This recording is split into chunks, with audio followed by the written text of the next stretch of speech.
আজকে সকালে দেখতে পেলাম বিআরটিএ থেকে এসএমএস এসেছে, আমার নাম্বার রেডি হয়ে গেছে, ফিঙ্গারপ্রিন্ট দেওয়ার জন্য এসএমএস আসছে। তাই সকালে 12টার দিকে চলে গেলাম বিআরটিএ লালমনিরহাটে এবং যাওয়ার পর সেখানে আগে কাগজ নিলাম, যার কাছ থেকে উনি কাগজ দিয়ে দিল। এরপর সেটা ফটোকপি করে এনে যেখানে ছবি উঠাবে, ফিঙ্গারপ্রিন্ট নেবে, সেখানে জমা দিলাম এবং ছবি উঠাইলাম, ফিঙ্গারপ্রিন্ট দিলাম এবং নাম্বারটা পরে বের করে নিলাম আমি বাইরে থেকে। ফিঙ্গারপ্রিন্ট হয়ে গেছে, 2 থেকে 3 মাসের মধ্যেই নাম্বার প্লেট চলে আসবে। তো খরচ মোটামুটি এর আগে বলছিলাম যে কাগজের জন্য টাকা জমা দিতে আমাকে 11,764 টাকা জমা দেয় অ্যালেক্সা ব্যাংকে এবং পরবর্তীতে আমি সব কিছু কাজ নিজেই করছি। শোরুম থেকে ডাটা করে নিয়েছিলাম, নিয়ে নিজেই জমা দিছি।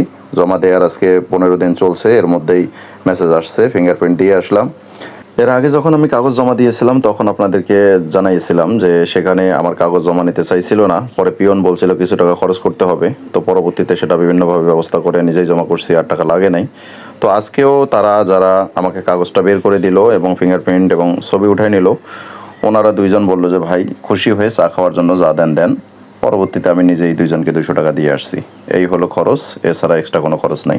এখন 1 মাস, 2 মাস বা 3 মাসের মধ্যেই নাম্বার প্লেটটা চলে আসবে। যখন নাম্বার প্লেটটা আসবে তখন আবার নাম্বার প্লেটটা যে পিয়ন লাগাই দিবে, হয়তো সে আবার নাস্তা খাওয়ার জন্য, চা খাওয়ার জন্য হয়তো 100 টাকা দেওয়া লাগবে।